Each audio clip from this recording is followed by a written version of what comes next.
Welcome, everybody. I apologize for the delay. Had a little technical difficulties with our sound, and it doesn't stop the show. The show must go on. My name is Mrs. Denise Parker. I am the Director of Internships and Careers for the National College Resources Foundation.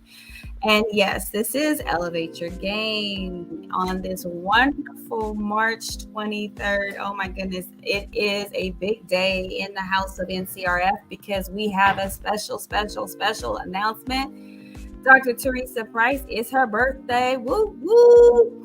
You don't want to name her age because she's already young at heart, but we want to just shout her out to the world. Happy birthday, Dr. Teresa Price, for all the things that you do for NCRF, the Black College Expo, Latino College Expo, the movement, sports, STEAM, you name it. She's the queen.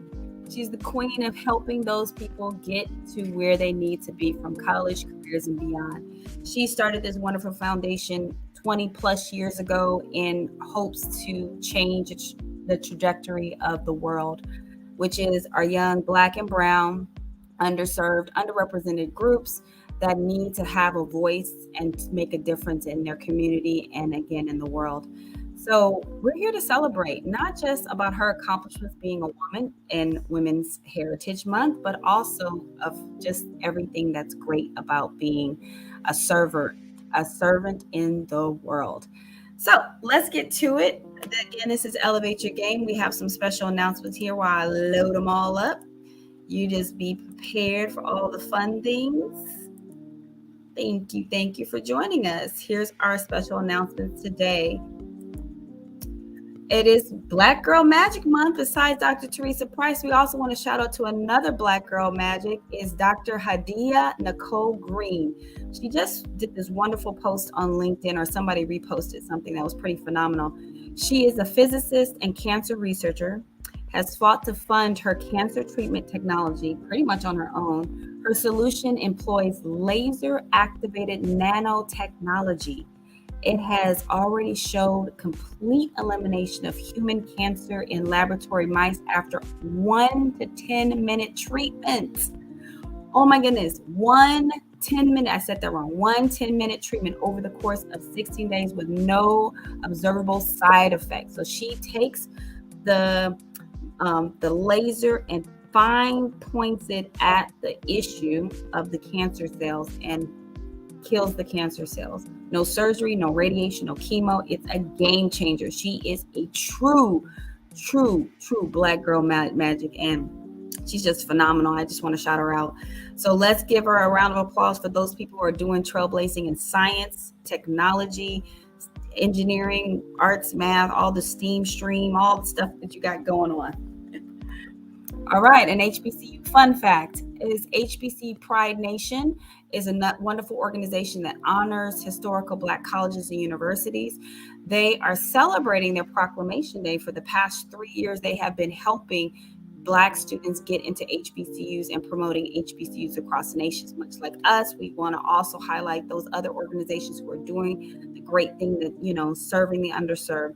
This is their first year. They are publicly recognized in North Carolina with their own day, March 21st. So this week marked their own day. They have a day in North Carolina that they're calling the HBC Pride Nation Proclamation Day.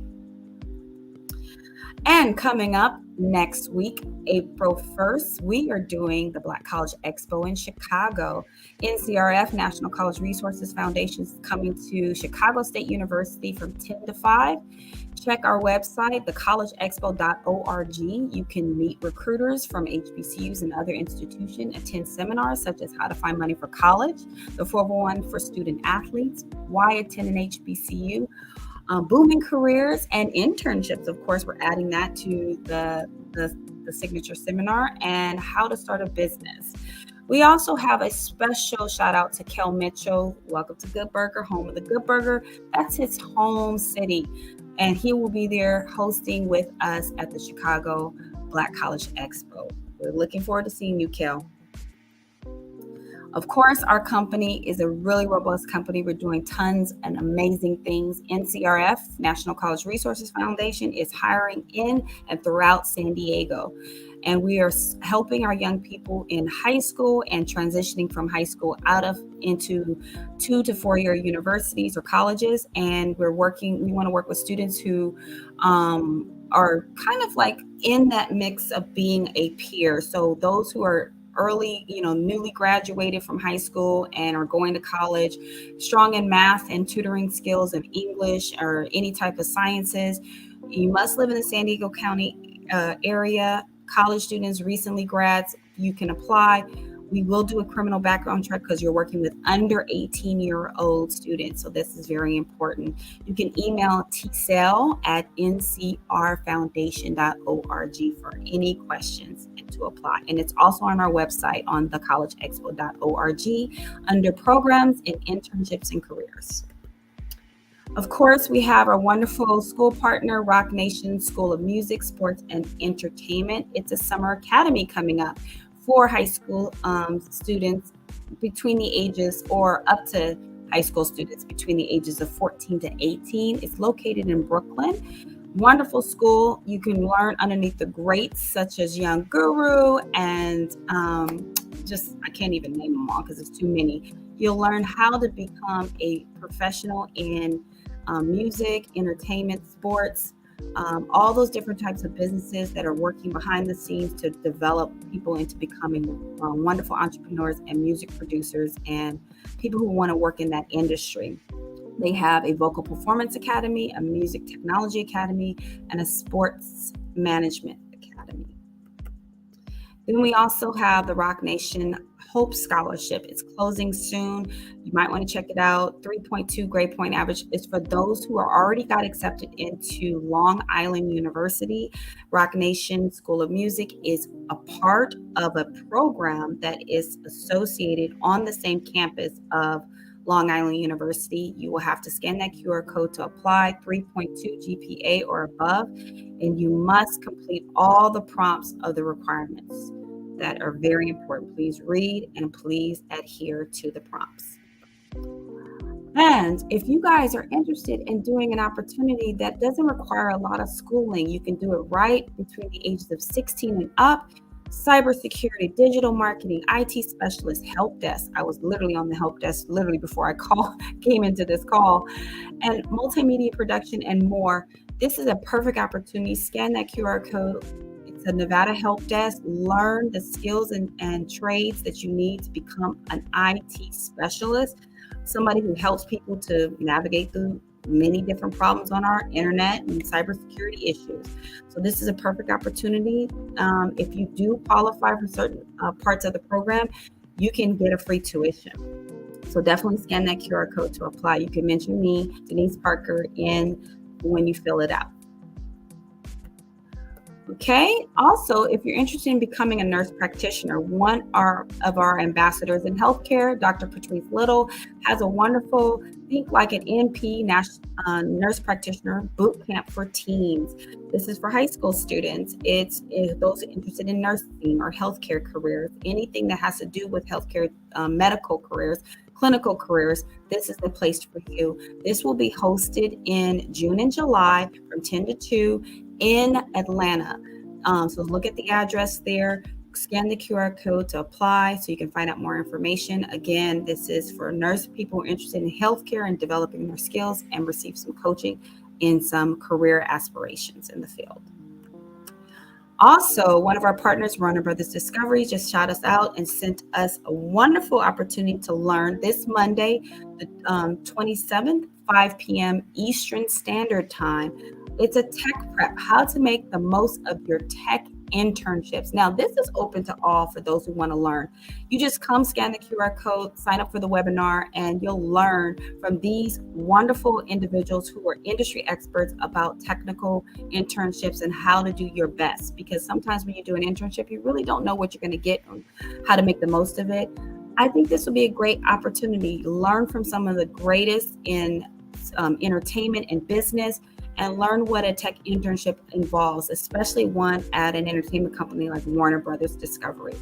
It's Monday the 27th, 5 p.m. Eastern Standard Time, not Pacific Standard Time. That's a typo. So on the flyer, it says Eastern Standard Time. That's what it is. Also, NCRF, National College Resources Foundation, is hosting, not to mention tons of college expos. We also have an HBCU basketball showcase. Those who are in high school, transitioning out of high school and or junior college or community colleges, want to transition into a four-year university. Here's a chance to get signed by HBCU coaches from all over our great nation. So Friday, Saturday, April 7th and 8th in the LA County area, which is Linwood High School. You definitely want to scan that QR code to find out more information. Our phone number is at the bottom, 877-427-4100 to find out more information. This is put on by our student athlete program, one of our 5 programs within National College Resources Foundation. We also have an HBCU combine, football combine, also held in April the 28th and 29th.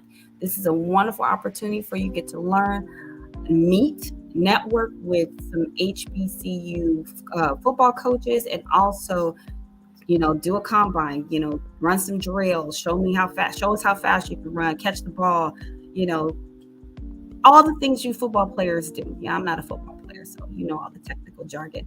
So scan that QR code to apply. This is going to actually help you get NCAA registered and all the requirements that have to do with the NCAA. They'll walk you through the prompts of how to get all those things done, because when you're dealing with sports, there's a lot of different rules. Our student athlete program is very, very, very well involved in all the things you need to do to get registered right as an athlete. So please scan that QR code to apply. Okay, now it's time. It's time for Elevate Your Game, where we're going to be learning more and more and more things about how to become the best you and all the things that you have. So let me turn down the music and get going to our special guests. How you doing? Austin, are you ready to join the stream and talk about things about saving money tips for beginners? Every week we have something new. This week we're going to talk about money and financial strategies of, after you get out of college, you don't want to get out of college and go more into debt. You want to get out of college and learn how to save towards your life goals, owning a house, getting a better car. In college you might be driving a bucket or walking or taking a bus, but now you want to start to save up for something even better. This is a chance to learn from one of our industry experts in the finance field. I want to bring him on, Mr. Austin Hill. Him and his lovely wife are always joining us, but today we have the Mr. of the Mrs. So, Mr. Austin Hill, you ready? Thumbs up. Yes. Yeah. How you doing? Good. How you doing? Welcome to the crazy of Elevate Your Game. Welcome. How are you feeling? I'm feeling good. You feeling good? Yeah, down here in rainy SoCal. Oh, yes. Let's talk about that for a hot second. How has the weather? We have been having, I don't know if you guys seen the news, tornadoes in certain parts. I know. Like CNN's reporting tornadoes in certain parts of LA County, and wind that's crazy, snow that's crazy. We don't really get this long of rain, but we definitely need it. So you've been doing good? Oh, yeah, I've been doing good. Excellent. So let's talk about it. We're here talking about saving money tips for beginners. I sometimes find myself having conversations about money with our industry experts, and those who have been there, done that, they have so much to tell us. Just tell us a little bit about yourself, what's your background. You've joined us before, but we might have some new audience members. So just tell us a little bit about yourself. So born and raised SoCal, graduated from the University of Arizona. I was one of those football guys. So I knew all the jargon you were trying to talk about during the HBCU combine. I knew what you were talking about. All right. Was blessed enough to be able to play in the NFL. So I was in the NFL for about 2 years. And throughout that whole time, college, NFL, I knew nothing about finances. They would bring people in to talk to us, but it was never like a positive thing. It was always negative. It was kind of like, stay away from financial advisors. They're trying to steal your money, this and that, but only trust me, So it's kind of like those financial advisors that kind of had the foot in the door that will kind of talk smack on everyone else and just try to point us to them, so that we can make them a little bit more money. So never really positive. So I kind of just put it out of my mind. I figured, hey, if I made more money, then I wouldn't have to really worry about money.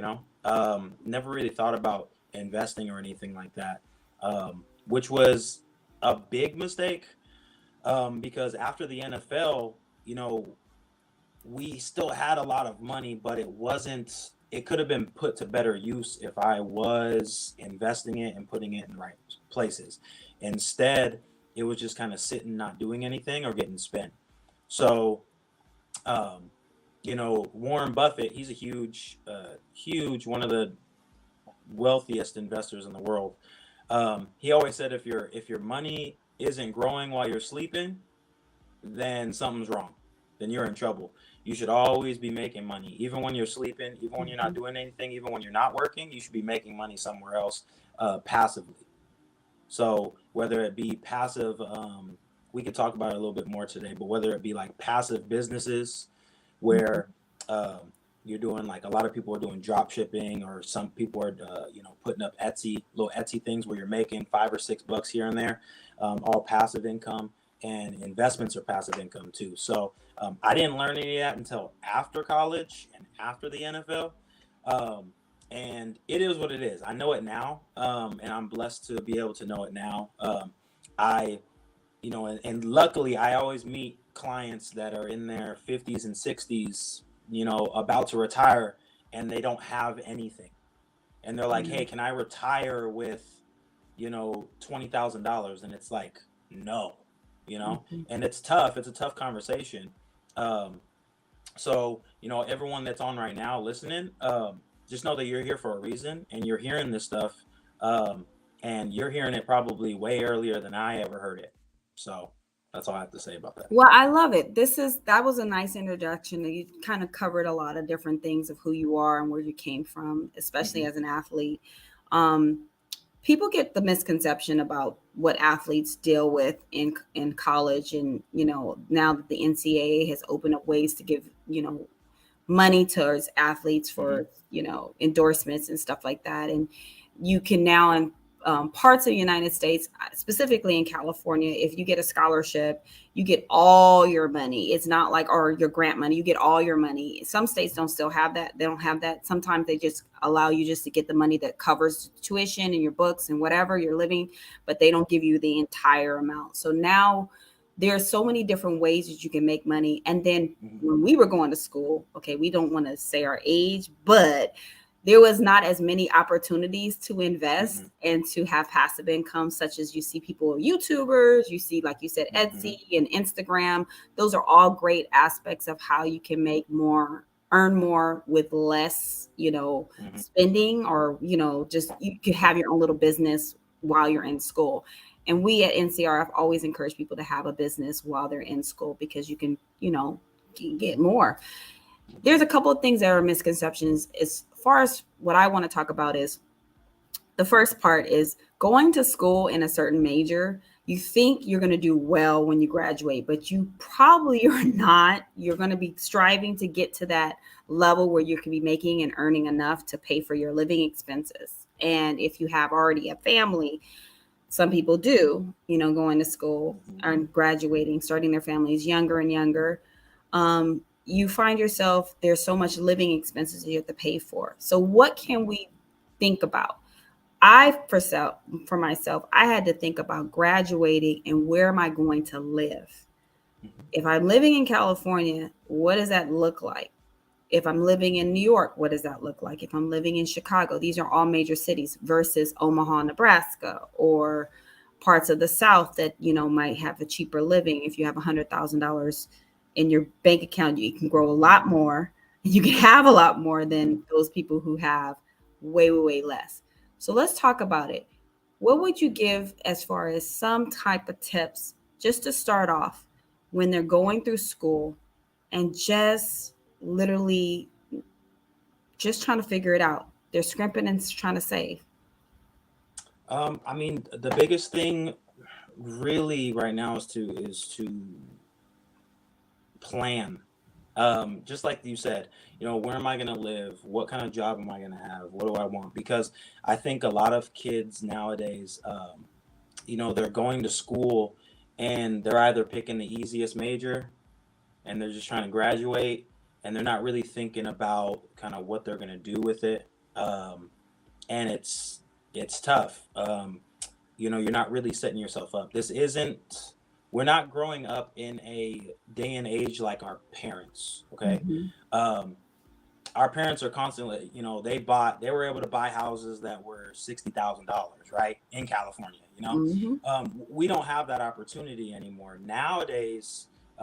And I'm just talking about California. I don't really know prices everywhere else, but in California, I think it was statistic wise, you had to have um, 100 and close to $150,000 income to be able to afford buying your house, your Mm-hmm. first house, your first, right? Mm-hmm. And there's not many jobs starting at $150,000, right? Even if you and your spouse were both working, a lot of people don't make $150,000, right? So the biggest thing is to plan. Depending on where you live, depending on where you're going to school, it might not be the best place to live. And so planning a move and your job opportunities, where you might move, are crucial. So that's Mm-hmm. another thing. A lot of people don't move because they can't really keep the same kind of job, or there's Mm-hmm. no job opportunities where they want to move. So you have to think about all of this. A lot of people don't want to think about it. So that's why I would think the biggest kind of note and the big to take would be to plan that out. You have to talk about this stuff. Um, if you're living in California, you're gonna have to have multiple jobs, right? Um, Having a really good remote job will open up the opportunity for you to move to different states because it's remote, so you can move, right? So just thinking about all that, think about your major. If you're young and you can still change your major, right, what can you do with that major? um, we also live in a day and age where, our parents, when they graduated with bachelor degrees or even master's degrees, it Mm-hmm. used to make them a ton more money in Right. whatever profession they went into. um, I mean, I feel like back in those days you could flip burgers, but if you were a burger flipper with a bachelor's degree, you were making more money than just a high school diploma burger flipper, right? Mm-hmm. So we don't live in those day and age anymore where a bachelor degree really does much. Okay, so um, if you can get your master's and you have a good major that you can get your master's degree in, and then go into a field that you can grow in, um, that would obviously help you tremendously in It the would future. also it would also help to develop skilled trades. We talked about that Yes, 2 weeks ago. About skilled trades and how skilled trades can actually increase your exponential financial growth just yes. because you have a skill. The Hmm. skills of we were talking about CPR training certifications. If you can be a CPR training certifier, that way you can earn while you are teaching it, the skills of CPR and first aid, all that stuff that you do to like save people's lives. You can charge people $80 per person in a 10-person class and make about $800 in for two Yep, hours and you could do that on your campus. If you do hair, if you pick up a trade like cybersecurity and you learn those, that's like a less than 6 month training course for some people, depending on how fast they grasp towards it. hmm, Those types of things can actually enhance your chances as you're going towards your higher degrees, your bachelor's, your master's, your doctorates. That way you can pay as and earn while you grow, and it can add more value to the careers that you're going after in yes, addition to looking at where you're supposed to live and like you said planning what do you want to do and where are you going to live, what other things that you suggest, thinking back to your younger self, you're playing ball in college or your significant other at the time, whether you're dating or something, she has her goals, he has his goals, and all of a sudden it's not what you thought. The plan didn't work. Mm-hmm. What kind of things that you also can tell people as far as the tips for starting to think about saving, um, even when you think you don't have enough? Mm-hmm. So, uh, saving is crucial. And it doesn't really matter the amount. It's more or less the habit, right? You want to build a habit. So I know a lot of people, they have different kind of habits, right? So some people, their habit is when they wake up, they go to Starbucks, they spend money, and then they go to work, right? So that's their habit. They're constantly doing it, okay? Constantly doing it, constantly doing it. So you have to build a habit of saving. Hey, I'm going to save. I get paid, I save it. Before I do anything else, I save. So if I get $100 paycheck, that's small, but if I get $100 paycheck and I want to save 20%, I'm putting away $20 somewhere. It doesn't matter where. You could have a piggy bank. You can put it in an actual bank in your savings account. It doesn't matter, but just creating a habit. Um, and that would be for kind of saving. Another note would be to always have, like you said, it just sometimes things just don't work out. Um, is always have a plan B. Okay, so when I was playing in the NFL, I thought that football was my thing. So I was just like, hey, I'm gonna play football, and I'm gonna make money playing football, and then I'm going to retire, right? And just I play golf or do whatever, right? Play video games, I don't whatever. So I didn't have a plan B. So when the NFL was done, my wife asked me, she's like, "Hey, so what do you want to do?"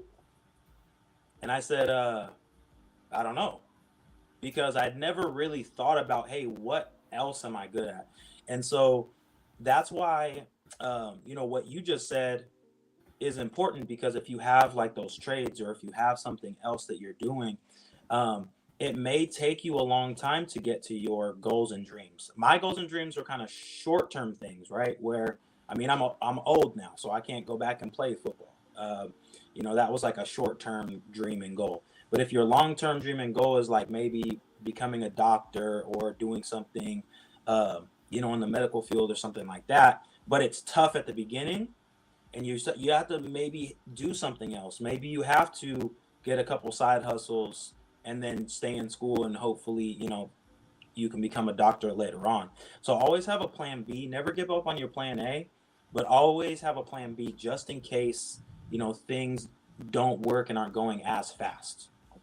I want to go back to like that habit of saving, the Hmm. creating the habit of saving.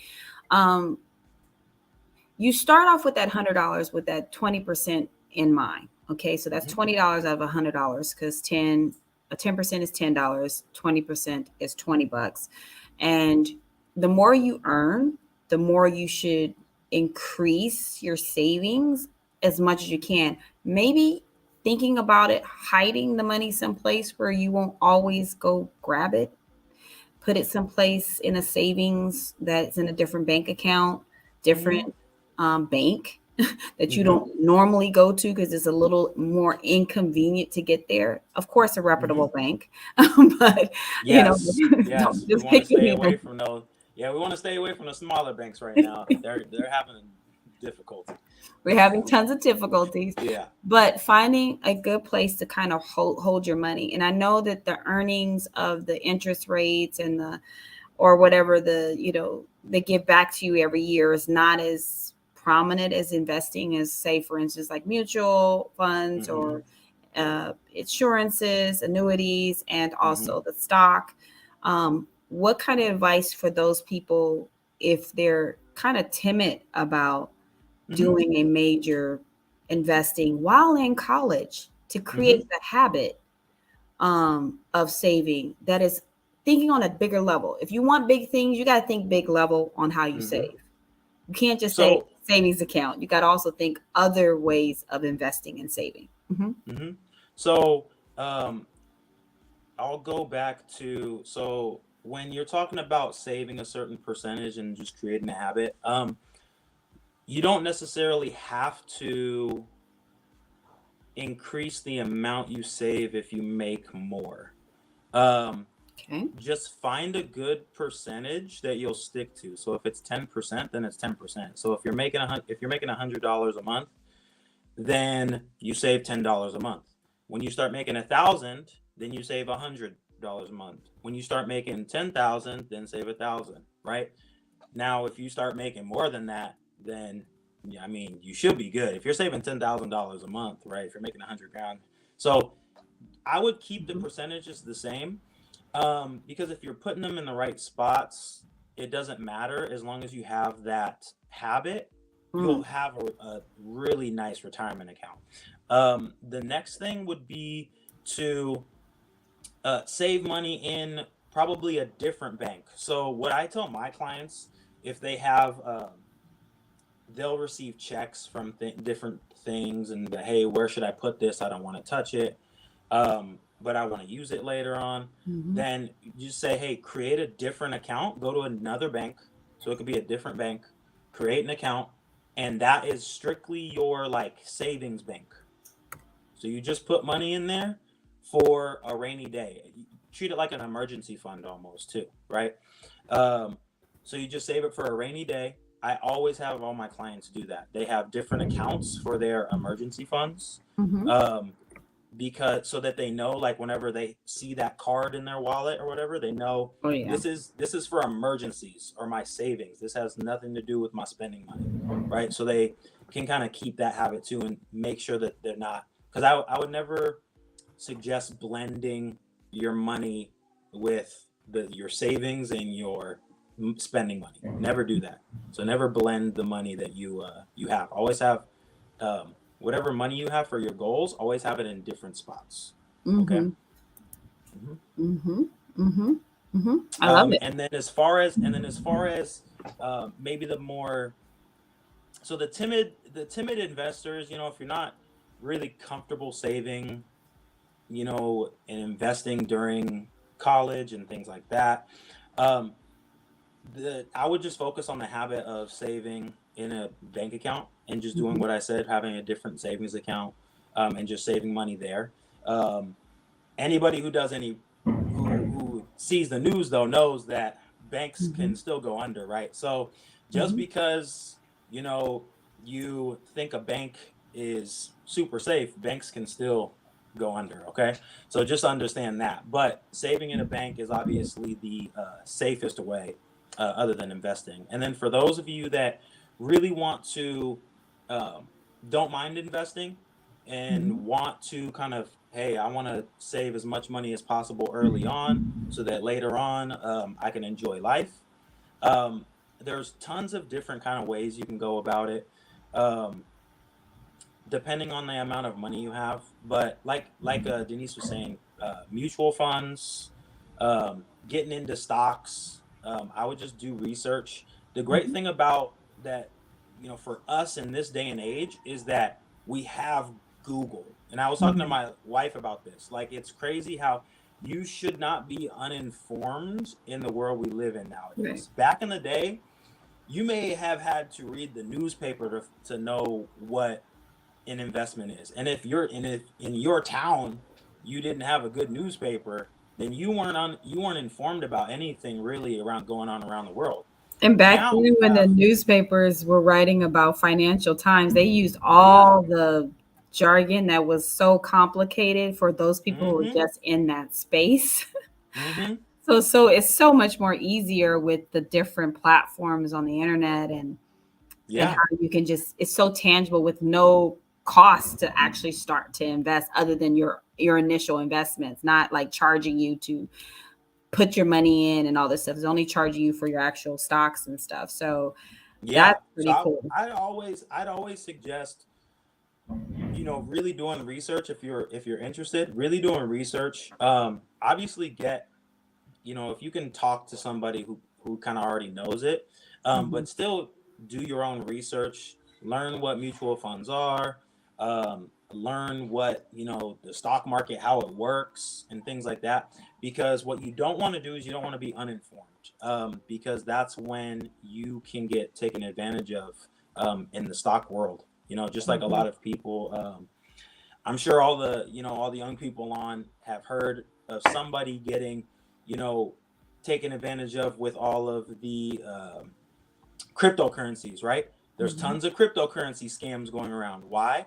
It's because it's kind of nobody really wants to do any research. Everyone's just kind of in on the hype, and they're just throwing money at something because everyone's saying crypto's awesome, but crypto, honestly, 80% of it is a scam run by somebody just trying to take your money and raise money Mm-hmm. because they have however many, coins, crypto in it.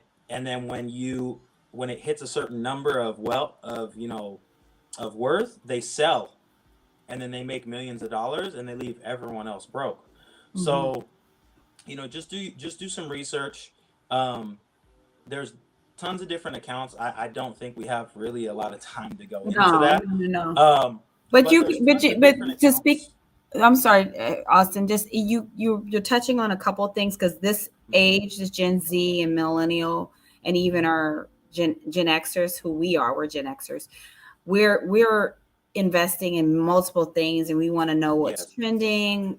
We want to get in while it's hot before it's hard to get in, and you're just like it's too much to invest now because now look at Google stock, it's way too much. But if we had started back in the 70s or 80s when Google started, wow, look where we had been.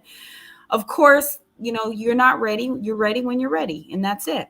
Hmm. So even speaking about digital currency, crypto, and all that stuff like that, yes, Austin is right. You have to do your research. There's tons of scams out there. You got to kind of follow what is actually making money, doing the best, following trends, who's talking about it, and then who's saying, wait, wait, wait, that's not good. Just do your research about it. Some industry experts, such as yourself, say, pump your brakes. And some people say, all in, chips all in. This is the wave of Hmm. the future. I've seen it. I made it. You just do your research and everybody flows a different way. And for those people who are in that currency, sometimes it just works for them because it makes sense for them rather than stocks and investing in normal typical stocks, Hmm. the dividends and the ones that you sitting here just reading about in the trades and hearing on the money machines. Yep. It's hard. You definitely want It to do your is. research. Hmm. It is. There's just understanding investing. There's always winners and there's always losers. Always. There's always both sides. Somebody won and somebody lost. So just understand that and just do your research, um, and ask questions and find help if you need it. Yeah, find help when you need it. That's the key thing. Finding those experts while you're in school is can be hard too because some of you guys have spendable. You're still saving money. You're still scrounging for money while in college, but there's a tons of free money that you're getting from your FAFSAs, from your grants, from your scholarship money. A lot of it's applied to your school, to your books, to your studying. But then there might be some that's kind of overflow that can be used for certain things. I remember when I was getting my master's and it was just a loan, but they always asked me every time it was a new semester, did I want to take the full amount or did I want to just take a portion of it that covered just the tuition and my books? And Hmm. I always opted for the full amount because I used it for whatever. But at hindsight 2020, even though I did my master's a little later in life, I still could have used it for the betterment because it was a lot of money just to have. I could have been investing it even more seriously as opposed to just, you know, sometimes it's intimidating, it's scary. And I It could is. probably could have came out of my master's program cash flowing a lot more with passive income as opposed to just, small drip. I could have had a bigger drip. Hmm. a Could good have. a bigger drip if I would have just took that extra that I was getting from that loan or whatever that was covering my schooling to go invest. Another thing I want to also touch on is, say for instance you get out of school, you're graduated and you get into a nice company working for one of those big ones that everybody has those great options where they say we're going to give you some stock options in the company.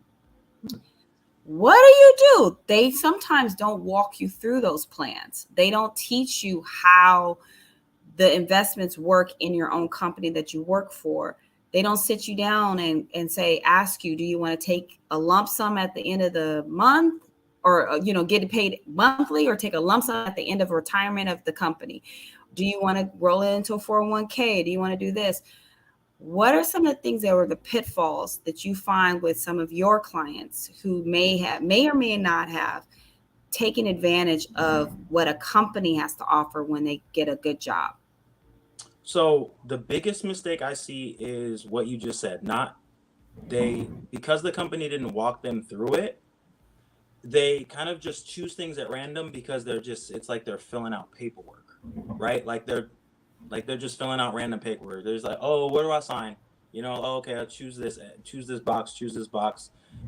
Because I've actually helped a couple of my friends and a lot of clients with this, because they'll be like, hey, Austin, my 401k at work isn't making any money. So I said, let me look at it. So I look at it and I'm like, hey, when on this paper it asked you if if you're comfortable losing money or not, right? So it's really broad. It's like, are you, like, for instance, Denise, if I asked you, hey, are you comfortable losing money? What would you Oh, say? no, not at No. all.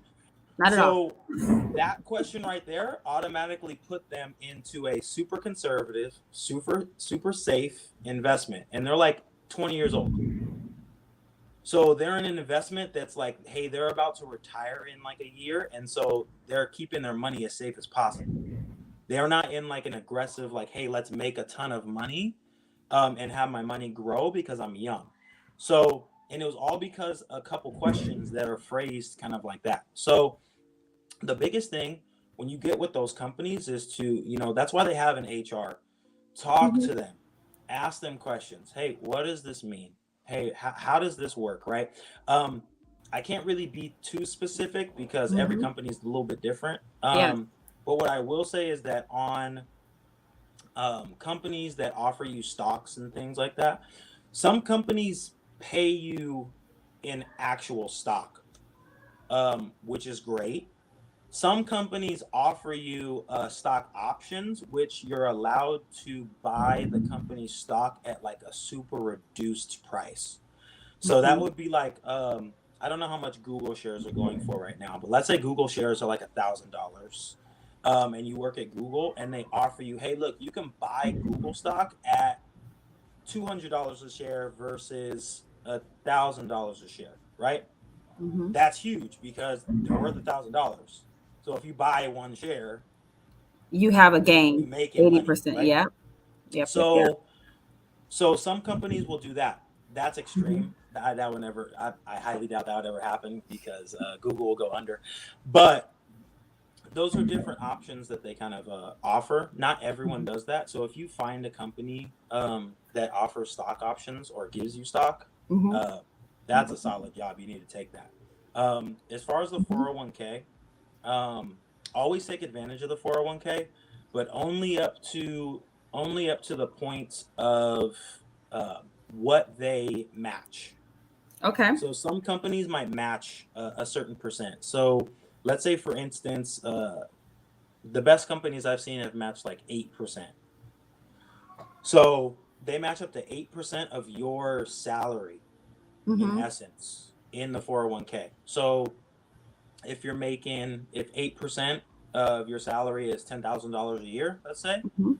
so they're gonna match that. So they'll put an additional 10,000 if you put 10,000 into your 401k, which is awesome. It's really good. Anything over that, they won't match. So what I always suggest is that you don't want to over put too much money into your 401ks, because where you make all the money with the company is the money that the company gives you in return, Hmm. because it's an automatic return on your income. It's an Okay. automatic return on your investment. After that, I would suggest going into your own individual accounts, Sure.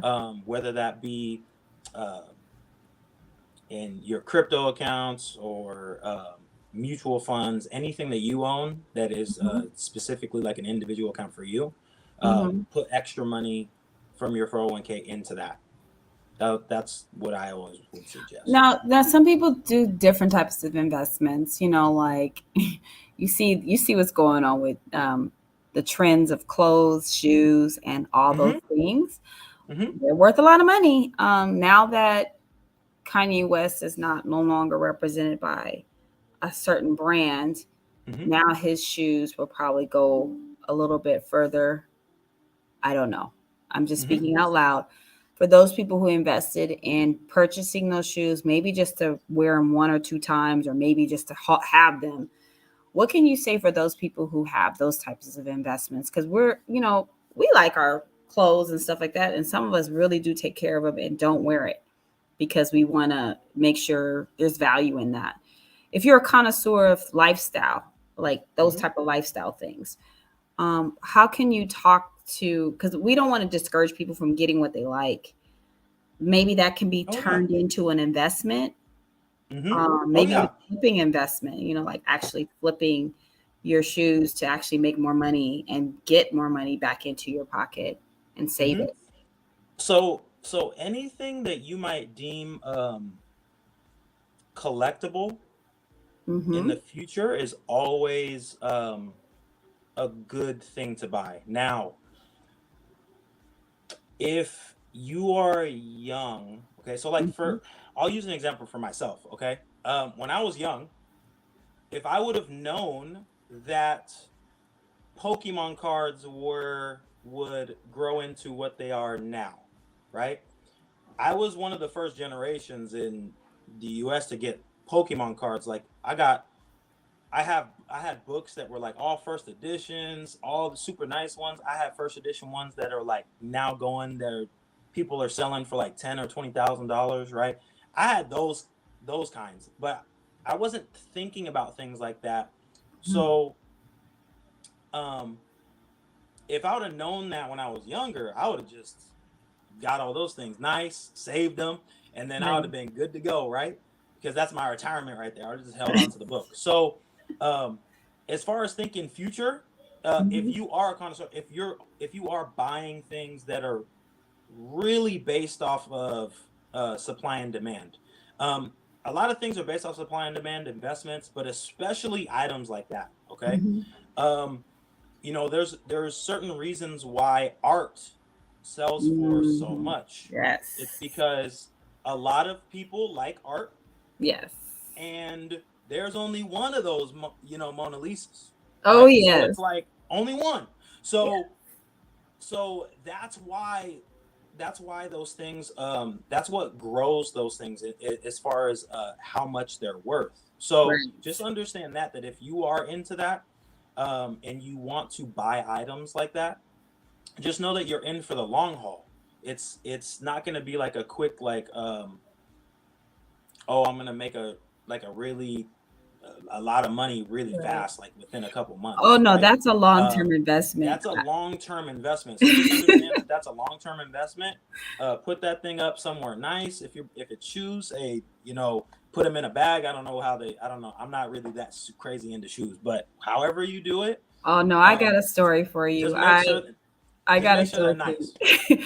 I went to school with a very famous visual artist and American painter, and I wish we were in a small school and there was only a handful of black people and we all knew each other. And I wish I would Hmm. have said, "Hey, could you have painted me?" Like just to be fun, just to have fun. I went to his art show just recently, and his paintings are worth $750,000. Whoo! Yeah. Yeah, he's the man, Kahinde Wiley. So yeah, if you know that Hmm. name, that's a big name in the art world. And I can say I met him, know him, for that small stint in high school that we were in. We at least had, some interactions and stuff, and we were in a very small high school, so we all knew each other or knew of each other. So, um, man, I wish I was like, could you have just like just give me a little. No, I Yeah, that know. could have been original. Oh It would have man. been nice. It would have been nice. It would have been nice to say that. So you never know who you're going to run into or in your travels, in your crossing, you know, you know somebody's going to be great. How many people met Kobe Bryant before he was Kobe Bryant, at Marion Yep. High School in Philadelphia, one of those things where you just didn't know who he was going to be, and then all of a sudden now they're in the stratosphere. Not to take advantage of somebody, but a lot of people are reselling memorabilia Mm-hmm. because of who they are, what they represent, and how much the value is of it. The biggest Mm-hmm. thing for me is knowing your first value. Mm-hmm. You have to first know your value. What do Yes. you want to, how do you want to live? First, you have to eat, you have to have a roof over your head, you have to have clothes on your back, and you have to be able to get to and from anywhere you need to get to for work or to commute or whatever. So those are your necessities. Your Mm-hmm. necessities definitely have to be taken care of first. Mm-hmm. Even if it's just saving towards making sure you have a better life than you had before you went to college, while you're in college, just to have your necessities. And that's a simple dream for a lot of people. Mm-hmm. Right now, we have our educators and our educators' supporters, which are the ones who are custodial staff and people who are in, doing all the work in the schools that you don't see day to day. Mm-hmm. You see them, but you don't pay attention to them. They're picketing the lines because they want more money for their work that they're doing for up 10 years. They're only making, I Mm-hmm. saw what they were making based on the protesting, and less than $17 an hour for the type of work they've been doing for years. And that's not livable wages for some of for anybody. No. And it's getting a lot of traction. My son was home from school during those times because the whole school systems at LAUSD shut down to support the people who are picketing. Mm-hmm. Um, but you have to know your value if you're going to Yes. go after it. I would definitely say anybody who's in anything that's making less than, you still need to earn some more. You're going to have more than one stream of income. I don't care if Yeah. you're making a lot of money, but if your lifestyle is really, really, you're living in a really high lifestyle society, such as Los Angeles, New York, Chicago, just those are just the top. San Mm-hmm. Francisco, Oakland, you're going to have more than one stream of income. For some people, it's going to be four streams, with two people in the household having two, another person having two, and then that combines four in the household. Yep. What can you say to those people who feel like it's a never ending journey of money, money, money, money? What about thinking about outside of the country, living in places that maybe you can gain more, parts of the world that not as much taxes? Hey, What do you say, if Austin? Come on, it you're an athlete. well, okay, if you're down to move out of the country, okay, there are actually places in the world that will pay you to go move there because there's not enough people. Like they'll give you like housing, they'll give you food, right? They'll pay you. Now, I don't know if you want to live in areas like that. They probably have no internet, whatever, right? But they there are places everywhere, but there's also a lot of places still, you know, in the U.S. Hmm. that are way cheaper. Depending Right. on where you are. So Mhm. like, if you're already kind of living in, certain places in the US and it's like still it's too much, Mhm. then that's when like, hey, maybe think about moving out of the country if that Mhm. if that's it. But I mean, coming from California, in California, if I move to any other state, it's like moving out the country because I'm gonna save so much money because the cost of living here is just so high. Another thing is that don't be afraid to, you know, one of the biggest, Uh-oh. don't be lazy. Um, and here's what I mean by that is that there's so many side hustles and different streams of income in the Mhm. U.S. Don't let that, and it's really easy to set them up. So Yeah. don't let that discourage you by like, oh, everyone's gonna be doing that, so I'm not gonna make money Mhm. because that's what everyone thinks. A lot of people, unfortunately, are lazy. Okay.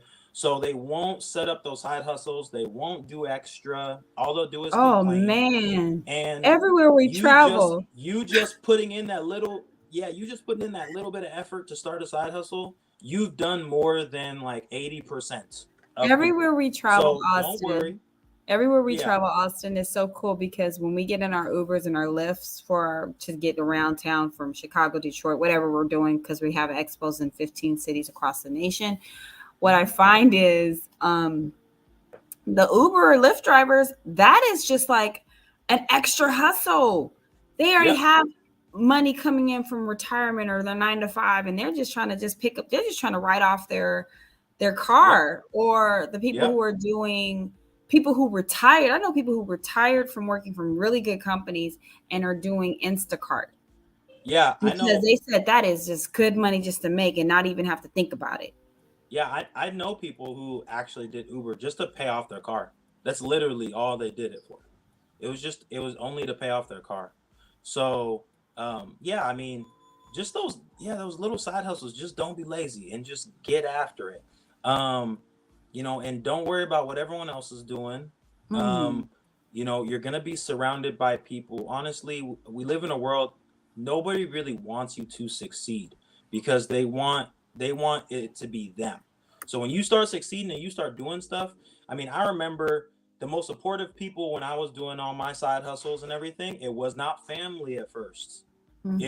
It was random strangers. Everybody, all my close friends, they were just like, "Oh, cool," but they didn't really support.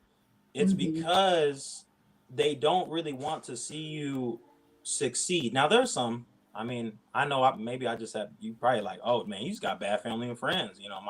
My family and friends love me, right? But I'm telling you, watch, start a side hustle and start a business, and then you'll see who like really is good friends and family, right? I'm just telling you, that's the easiest way to pick to pick them out, right? Mm-hmm. um some will support, some won't. Some will Mm-hmm. be gung ho. I had so many people like, hey, oh, we're gonna do this and buy this and buy this, and they don't do anything, right? So just don't be afraid. um get after it, don't be lazy. Mm-hmm. Don't give up. Yeah, we live in a world where you need money. Mm-hmm. Unfortunately, right? We need money, but just know that we're in the U.S. We are in a. The crazy thing is that even the poorest people in the U.S. are living better than 90% of the world, Mm-hmm. right? There's places in the world that they don't have anything, right? Mm-hmm. Um, when when you go on vacation, like when you go to the DR, right? If you tip them like 10 or 15 bucks or 20 bucks, over here it's like 20 bucks, whatever. If you tip people like that over there 20 bucks in the DR, you know how much money that's worth? That's like a whole week, 2 weeks worth of like income for them, right? Just 20 bucks. So Mm-hmm. it's crazy how, how we treat money like it's, like we don't have enough over here. Don't worry. As long as you can take care of it and you just keep working, just understand that you're blessed. Keep that positive mindset, and a positive mindset will always push you farther than a negative mindset. So let's before we close out, because we started our session a little late, so we're going over a little bit over our normal scheduled time to make the hour. How can people find out more about you and your wife and what you guys are doing? What's your final? Why did you guys come together to start this financial kind of expert coaching and advisory like partnership? Why what was that your plan? So I first started it to kind of help out my friends in the football realm, in the NFL Mm-hmm. and stuff like that, because I had realized you know how much we were taken advantage of, Mm-hmm. how they weren't really helping, how and then I started learning about how the percentages of how it's close to 60 or 70% of professional athletes go broke after 5 years. How is that, right? Almost everyone on the on this in this meeting is probably like, hey, if I gave you $20 million, most of you probably think, oh, I never have to work. I'm never going broke. I'll be good. But for whatever reason, these professional athletes are making the same, if not more, and they're going broke. How is that? It's because we're not being taught how to handle our money, where to put our Mm-hmm. money. If you gave me $1 million right now, I would put it somewhere that would pay me probably 70 or $80,000 passively for the rest of my life, forever. If you just have $1 million, just put it somewhere. It'll pay you. I can get paid monthly, 8 to 10 grand a month, from certain investments that are Mm-hmm. passive.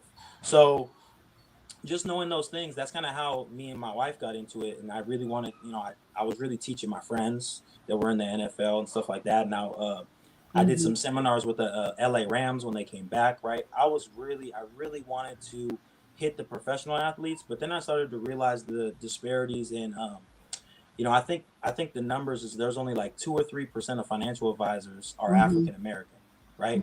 So there's not enough of us to talk to our families, to talk to our friends, right? In the African American community, Right. you know, a lot of the financial advisors, are Caucasian, and so every single Caucasian family I ever met with, they were they were like, "Oh, my kids know how to invest." They're teaching their kids this stuff, right? They're 8 year olds, they're 7 year olds, and then a lot of us in the African American community, we don't know this, not because we're Right. dumb, but because we've never heard it. Right. So the biggest thing is just we just wanted to get around and just give the information. I just wanted to lead as many horses to the water as possible. A lot of people don't listen. They don't want to drink. It's okay. My job isn't to force feed you. My job Right. is to just educate you, let you Mm-hmm. know the options, let you know what your future might look like if you do this, or if you don't do this, right? How scary it might be. And that's really it. So me and my wife just love it. We do a lot of this for like fourth and fifth graders, sixth graders. We're getting into schools and stuff like that. We talk to them really young, um, so I can really kind of bring it down to not really using those huge words, but bring it down to like a level where everyone can kind of understand and learn. Um, Well, so I yeah. like what you kind of caps, put it all into a beautiful bow. You got a plan. You also got to know about your plan B, just in case Hmm. plan A is not the way you thought it was going to be. You definitely want to create the habit of saving, and just keep a good percentage that you can save every month. And you want to read the fine print and everything. Do your research about those companies you're going to work with. Do they offer stock options? Do they have 401k plans? Do they match whatever you're investing? Do you Hmm. take the money up front, or do you wait to the end when you decide to leave the company and transition someplace else? Knowing that, creating a side hustle. Don't be afraid to think outside the box of where to live. There's tons of good places to live in the United States, but California, New York, major metropolitans might not be for you. But living in the outskirts of these areas that are still close, maybe two Yep. hours away, in a safe neighborhood, everything is costly, might be your option, more quieter, you can focus. And don't be Hmm. afraid to get into investments. I love all the different things that you guys are promoting to our young people. We definitely want to continue to create money, um, as we grow and get older and have it, but we're not chasing the bag. One of Hmm. our ambassadors, London Brown, he always says, "Don't chase the bag. Don't chase the bag." Don't Yep. chase it, because you'll just be constantly looking for money and you won't enjoy your life. And if you do make these investments in lifestyle stuff like it's shoes and paintings and all that great stuff, know that it's going to be a long-term investment and take good care of it. Don't Hmm. just treat it like Hmm. whatever. Um, is there anything else that you want to final, like, words of encouragement sharing? Because I'm just kind of recapping on all the things No, that it was funny when you said don't chase the bag. I thought of E40 you. Hey, when he said money don't make me, I make money, right? that's You never right. let money make you. Hey, you make money, you control it. Don't let money change who you are, or going after money change who you are, right? Don't let going. A lot of people are dropping all their morals to make money. Mm, Don't be the hey. Do not change the person you are to make money. The Lord will no, always provide, he okay? will. And and Creator will always provide, especially if you're in and the right just path. and just go after it, right? So, no, I mean, that's really it. My wife and I are in the process of creating a website. So we will have that up, and obviously we'll put that up on NCRF when Mm-hmm. we get that. Um, I believe Denise did sent put the email up, Yes, I'll put but it again we one do more time. I we think do that have an is the email. heel. If you have any questions, don't worry. No, it's all for free. I'll send you links to different sites if you have if you want information on different types of accounts and things like that. Email us, ask us any questions you want. We're here for you and to help you. And with that, that's it. Thank you. Thank you so much for joining us, Austin. I look forward to having you and your lovely wife on our wonderful program, Elevate Your Game. Again, we're here to elevate your life, to continue to build your mindset, your heart, your spirit, so that you, when you get out of here, when you get out of school and you go on to the real world, guess what? You will know more than you did yesterday. I always tell our young people when we're doing our seminars across this great nation that you know more than you did at 5 years old versus 10 years old versus 15. And hey, when you get that 20 plus, you're going to be smart, equipped, ready to take on whatever you have. Remember, you guys are not searching for jobs, you are going after careers and a true honest, wealthy lifestyle from college careers and beyond. This is National College Resources Foundation. Elevate your game. Elevate your game. Until next week, I'll see you soon. Thank you. Bye.